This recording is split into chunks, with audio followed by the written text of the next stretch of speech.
Hello, I'm Mrs. Knoll, and I'm going to do the lecture today it's kind of a continuation of what you were learning last week. We're going to talk about the cell cycle and why the cell cycle is important.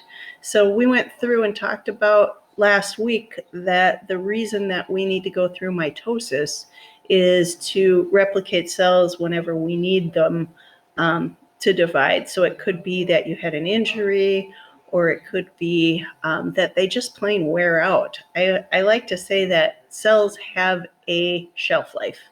So their shelf life or their division rate varies depending on the needs of those cells, what the cells, what the cells are designed to do. So the wear and tear that occurs on the particular cells influence how long they're going to last. So things that are exposed to a lot of wear and tear, like your skin cells or your red blood cells are moving around your body all the time, they have a shorter lifespan than, say, your muscle cells or other tissues. And so I want to just give you a little bit of context there. Cells are dividing all the time. We have over 100 trillion cells in our body, and about 100 billion of them are replicating each and every day. So you're going to get a lot of cell division during your lifetime, obviously. The cells that aren't dividing, they're going to be in that gap zero phase. So remember the phases. We started out with this gap one phase, and the gap one phase is really where growth is occurring. If the cell remains in interphase the entire time and doesn't get the signals to go and replicate, it's going to be in this portion of the phase where it's just going to not divide, it's just going to be doing the things that cells do, whatever the job is of that cell. So a muscle cell would be contracting, and just basically doing all the 8 characteristics of living things. If the cell gets a signal that it needs to divide, it's going to enlarge enough where it's going to make proteins. And then there's this restriction point. The restriction point is where the cell is going to get messages from neighboring cells to say, yes, we need you to replicate. So if it gets that signal, then it's going to proceed into this S phase, which stands for synthesis. And remember, synthesis means to make. What it's making? It's making new DNA. So it's going through replication there. So as the cell replicates, the DNA replicates, it's going to continue. And then there's another restriction point here. This restriction point is what I like to call the spell check. And so the spell check is a type of gene that makes a protein that's going to be able to look at the new strand of DNA and make sure that it's exactly at the same as the other strand of DNA. If it passes that, then it's going to go into the G2 phase where it's going to grow again and make sure we have all of the organelles that it needs and everything it needs to make one more complete cell. If it does that, then we can go ahead and start PMAT, and we can do mitosis. So that is the cell cycle. What cancer is uncontrolled mitosis. So why would uncontrolled mitosis happen? It has to do with those proteins that regulate the cell cycle. So again, we have genes. Genes are segments of DNA that code for proteins, and some of those proteins can act on the cell, either causing it to divide, kind of like the gas pedal, saying divide, divide, divide.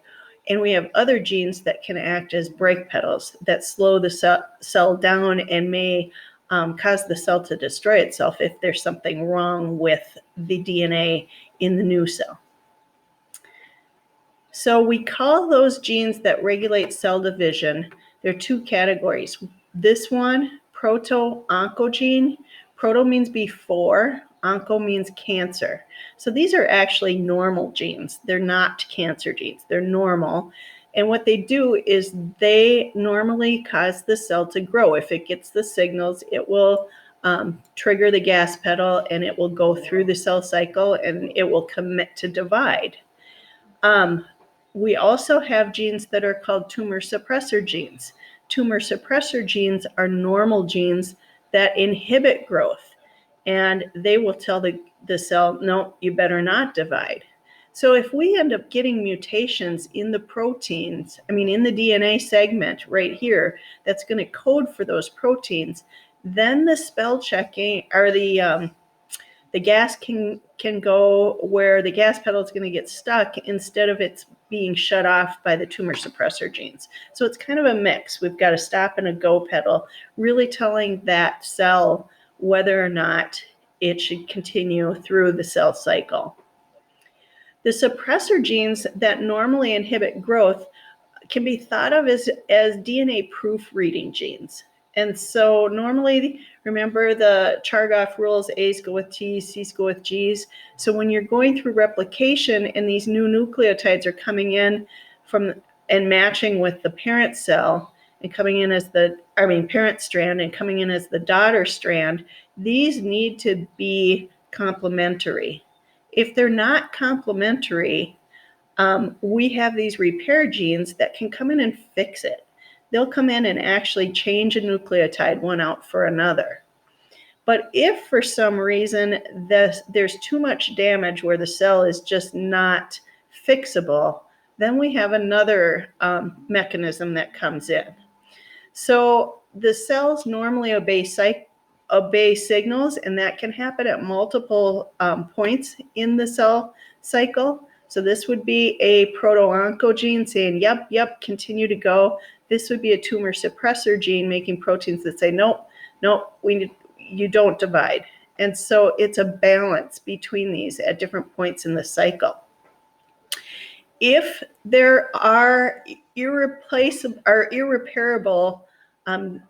things that happen to the cell during cell division, the tumor suppressor gene will initiate cell suicide, apoptosis. So it's like a programmed self-destruction mode. And that particular cell will pretty much dissolve itself. And you may think, well, that's pretty crazy, but when you have over 100 billion cells dividing every day in your body, to lose one is not that big a deal. If that cell sneaks through and doesn't do its program destruction, then that can lead to cancer. This is a tumor suppressor gene that's pretty famous because this is the gene that normally causes apoptosis. So it's the gene that normally will put a cell into self-destruction mode.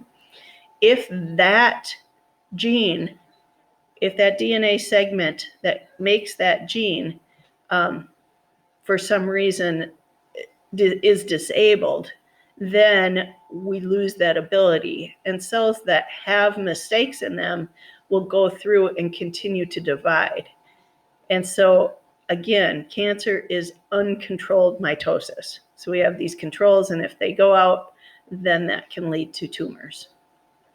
So normal cells obey signals. And one of the things that normal cells do is that they grow only when they are touching a surface.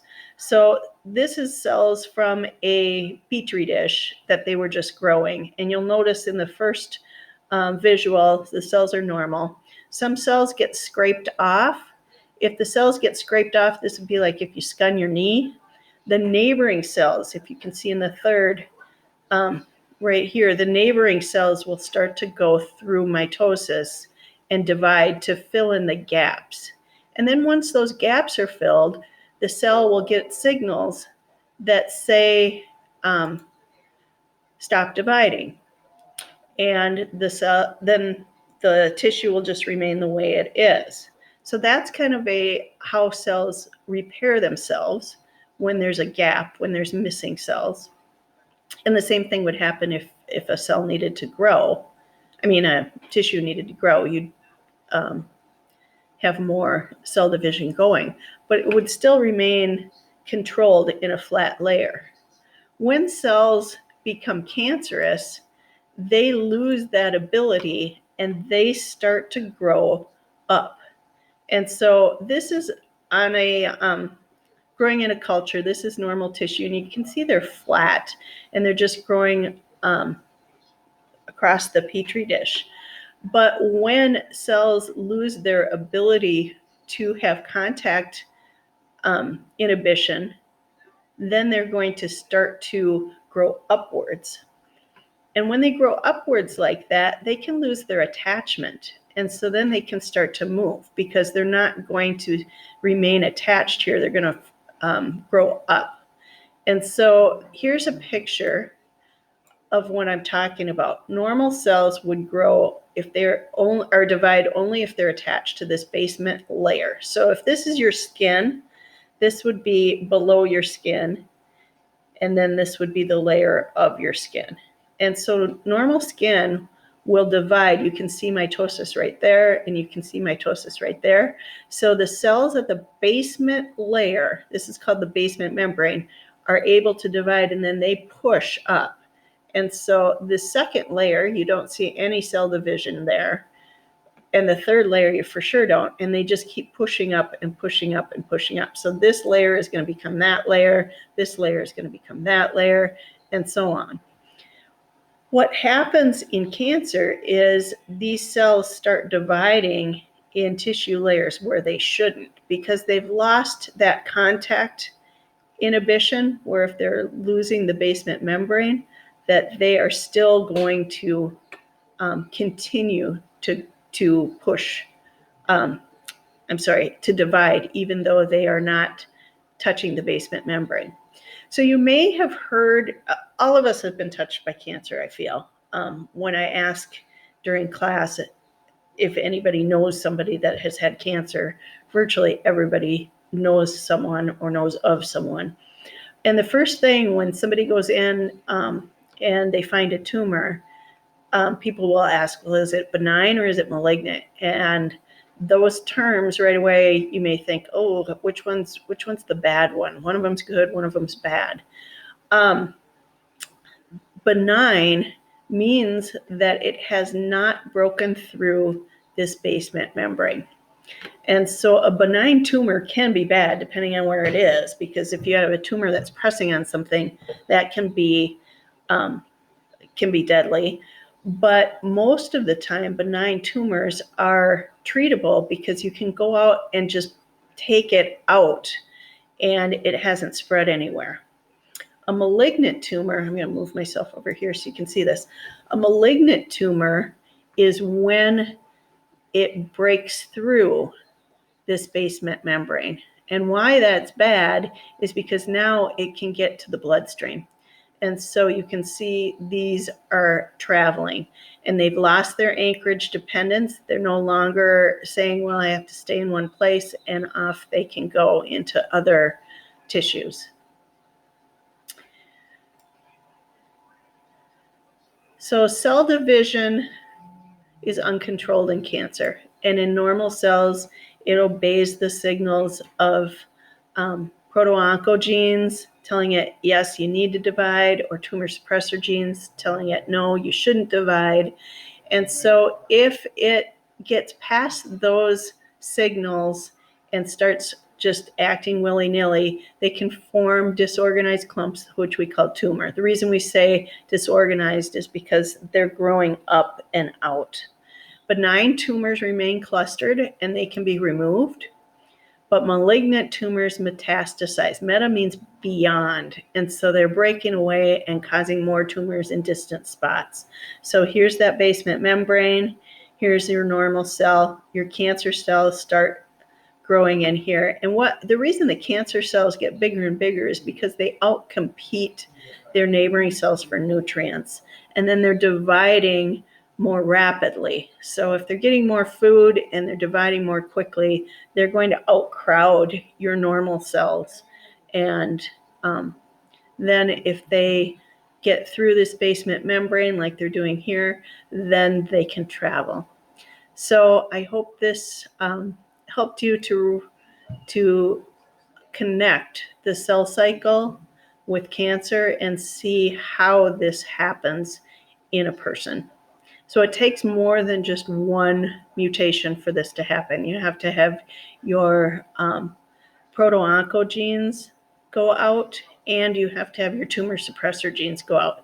So you have to get your gas pedal stuck and you have to lose your brakes in order for that to happen. And that's why cancer is more common as people age, because you're going to have more time for mutations to accumulate, and you need more. They think it's up to 6 individual mutations in one single cell for cancer to occur. So that is my explanation for you for cancer.